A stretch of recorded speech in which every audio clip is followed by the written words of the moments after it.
Billionaire left a $0 tip, but the black waitress found a secret note under his plate. What if I told you that sometimes the smallest gestures carry the biggest secrets? At Ruby's Diner on 5th Street, the smell of fresh coffee and homemade pie usually filled the air with warmth and comfort.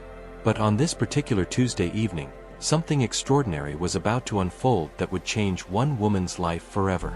Jasmine had been working double shifts for 3 months straight, her tired hands moving expertly between tables while her heart carried the weight of mounting bills and impossible dreams. She'd seen every type of customer walk through those glass doors, from construction workers sharing jokes over burgers to lonely seniors savoring their soup slowly, making each spoonful last.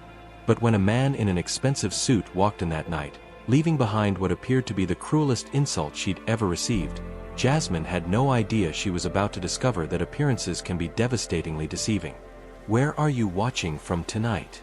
Jasmine Williams had been serving tables at Ruby's Diner for 8 years, and in all that time, she'd never let a difficult customer break her spirit. At 31, she carried herself with quiet dignity, her grandmother's voice echoing in her memory. "Honey, how you treat people says everything about who you are, not who they are."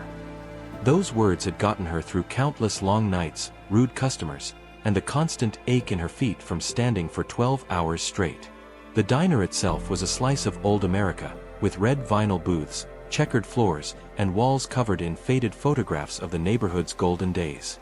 Ruby, the 70-something owner, treated her employees like family, but even Ruby couldn't pay what Jasmine really needed. Between her mother's medical bills and her 7-year-old daughter Zoe's school expenses, Jasmine was barely keeping her head above water. Every tip mattered, every dollar counted toward the stack of bills that seemed to grow taller each week. That Tuesday started like any other. The morning rush brought familiar faces, Mr. Peterson with his black coffee and wheat toast, Mrs. Chen with her usual order of scrambled eggs and extra bacon. Jasmine moved between tables with practiced grace, refilling coffee cups and sharing gentle smiles that came naturally despite her exhaustion. She had this gift of making people feel seen, remembered. Regulars often requested her section specifically, drawn to her authentic warmth and the way she remembered their preferences without being asked. As evening approached, the diner settled into its quieter rhythm. The dinner crowd was smaller, more intimate. Jasmine was wiping down table 6 when the door chimed, and she looked up to see a man she'd never seen before. He wore a perfectly tailored navy suit that probably cost more than she made in 3 months, and his leather shoes gleamed under the diner's fluorescent lights. Everything about him screamed money and privilege, from his expensive watch to the way he carried himself with absolute confidence. He chose a corner booth, sliding in with the careful movements of someone who wasn't used to vinyl seats and formica tables. Jasmine approached with her usual friendly smile, notepad ready. "Good evening, sir. Welcome to Ruby's. Can I start you off with something to drink?" The man barely looked up from his phone. "Coffee, black. And I'll take whatever your special is." His voice was crisp, businesslike, as if he was placing an order with his secretary rather than talking to another human being. There was something cold about his demeanor, a distance that made Jasmine feel almost invisible. She brought his coffee and returned 20 minutes later with the evening special, meatloaf, mashed potatoes, and green beans, the kind of comfort food that usually brought smiles to customers' faces. The man ate in silence, never once looking up from his phone, never acknowledging her presence when she refilled his cup or asked if everything was all right. When he finished, he simply stood up, straightened his jacket, and walked toward the door without a word. Jasmine hurried to his table to clear the dishes and collect the check, her heart already sinking as she saw what was waiting for her. The bill was $18.50, and beside it lay exactly $18.50, not a penny more. Jasmine stared at the money on the table, a familiar knot forming in her stomach. 0 tip. After 8 years of service, she developed thick skin about customers who didn't tip, but something about this particular slight cut deeper than usual. Maybe it was the way he'd treated her like she was invisible, or maybe it was knowing that $20 would have meant groceries for tomorrow night. She picked up the exact change and the empty plates, forcing herself to maintain the professional composure that had carried her through worse nights than this. As she cleared the table, her hand brushed against something unexpected underneath the plate. A folded piece of paper, crisp and deliberate, like someone had placed it there intentionally. Her first instinct was that it was trash, maybe a receipt that had fallen from his pocket. But the way it was positioned, tucked carefully beneath where his plate had been, made her pause. Jasmine glanced around the nearly empty diner. Ruby was in the kitchen preparing for closing, and the only other customer was old Mr. Franklin, slowly nursing his third cup of coffee while reading yesterday's newspaper. With curious fingers, she unfolded the note. What she saw made her breath catch in her throat. The handwriting was elegant, careful, written in expensive black ink. But it wasn't the penmanship that stopped her cold, it was the words, "I apologize for my behavior tonight. You deserve better. There's more to this story than you know. Check your locker at the end of your shift. CH." Jasmine read the note 3 times, her mind racing. CH? She didn't know anyone with those initials. And what did he mean by checking her locker? The employees at Ruby's shared a small break room with lockers that barely functioned, held shut with combination locks that were more rust than metal. She'd left her purse and jacket in locker number 7, same as always. The stranger's behavior suddenly seemed less like arrogance and more like something else entirely. She thought back to the way he'd avoided eye contact, how he'd seemed almost nervous despite his expensive clothes and confident posture. Had he been putting on an act? But why? And what could possibly be waiting in her locker? Her hands were trembling slightly as she folded the note and slipped it into her apron pocket. The next 2 hours crawled by like slow torture. She mechanically served the remaining customers, cleaned tables, and helped Ruby close down the kitchen, but her mind was entirely focused on that mysterious message. Every few minutes, she'd touch her pocket to make sure the note was still there, that she hadn't imagined the whole thing. Mr. Franklin finally left at 10:15, leaving his usual $2 tip and a warm, "Good night, sweetheart," that barely registered through Jasmine's distraction. Ruby locked the front door and turned off the neon open sign, beginning their familiar closing routine. "You've been quiet tonight, honey," Ruby observed, hanging up her apron. "That fancy fellow give you trouble earlier?" Jasmine's heart jumped. "What do you mean?" "Saw him leave without leaving much of anything on the table. Some people just don't understand what it means to work for a living." Ruby shook her head with the weary disappointment of someone who'd seen too many inconsiderate customers over the decades. If this moment touched your heart, please give the video a thumbs up. Jasmine finished her closing duties in a daze, wondering what secrets the night still held for her. By 10:45, Ruby had headed home, leaving Jasmine alone with her racing thoughts and the mysterious note burning a hole in her apron pocket. The diner felt different in the darkness, shadows stretching across familiar spaces, making even the most comfortable corners seem foreign and uncertain. She'd been alone here countless times before, but tonight felt charged with possibility and fear in equal measure. Jasmine made her way to the small employee break room, her footsteps echoing in the empty hallway. Her hands shook as she approached locker number 7, the same metal rectangle that had held her belongings every working day for 8 years. The combination lock felt heavier than usual as she spun the familiar numbers. 0-7-2-5, Zoe's birthday. The metal door creaked open, revealing her worn leather purse and faded denim jacket hanging exactly where she'd left them. But there was something else, something that definitely hadn't been there when she'd started her shift.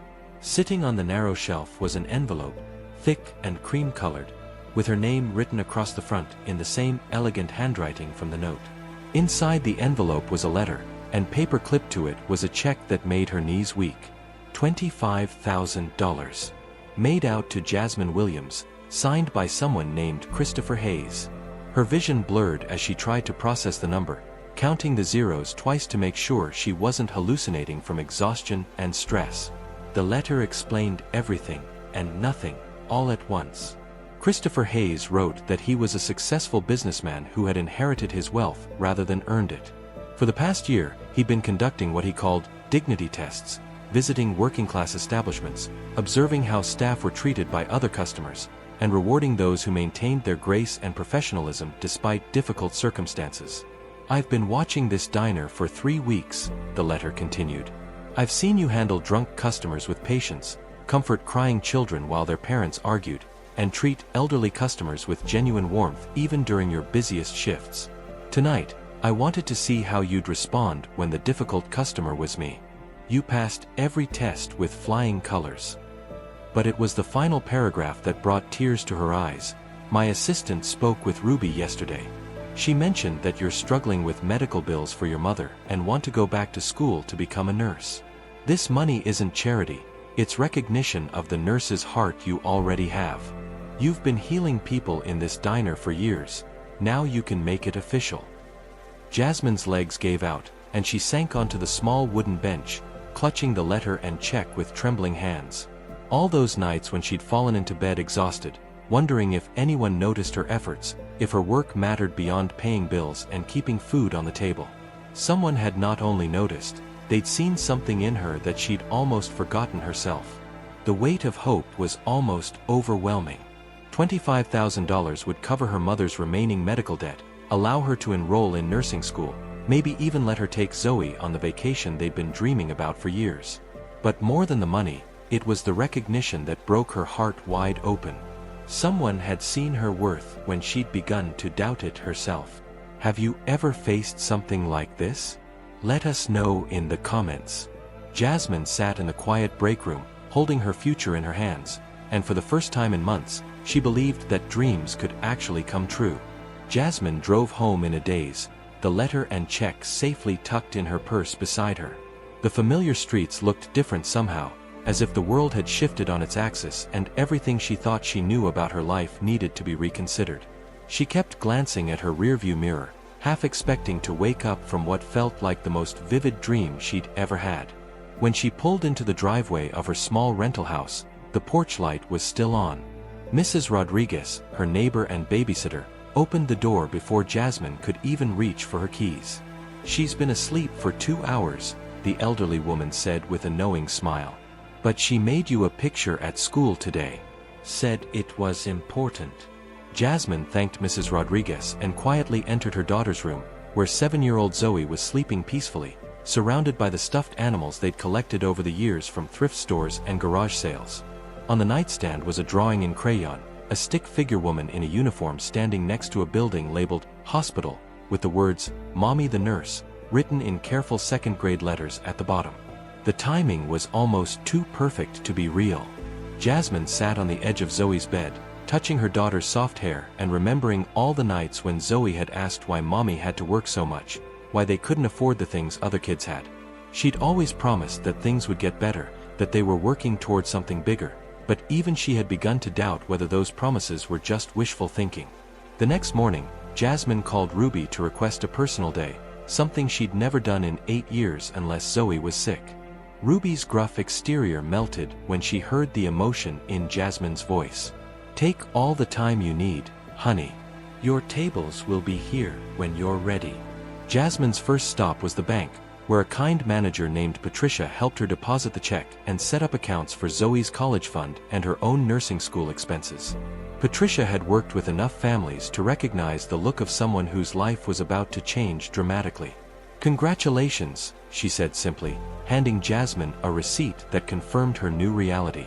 The second stop was the community college, where Jasmine sat across from an admissions counselor and filled out paperwork for the nursing program she'd researched online for 3 years but never thought she could afford. The counselor, a woman named Dr. Martinez who had returned to school herself at 40, smiled as she reviewed Jasmine's application.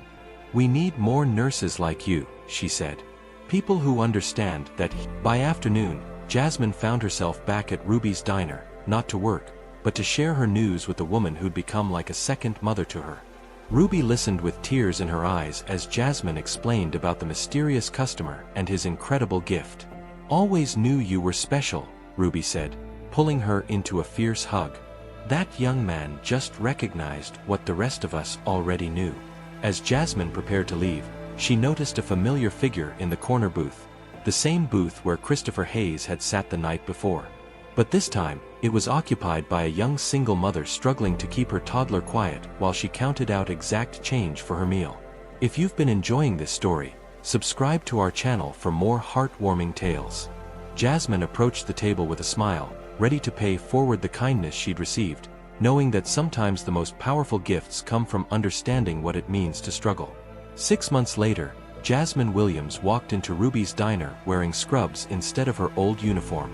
She was halfway through her nursing program, maintaining a 3.8 GPA while working part-time at the local hospital as a certified nursing assistant. The transformation in her life had been remarkable, but what hadn't changed was her weekly visit to Ruby's, where she'd become something of a legend among the staff and regular customers who'd watched her journey unfold. Ruby greeted her with the same warm smile and strong coffee that had sustained Jasmine through all those difficult years. "How's school, honey?" she asked, sliding a piece of fresh apple pie across the counter. "On the house, as always." "Challenging," Jasmine admitted, settling onto her favorite stool.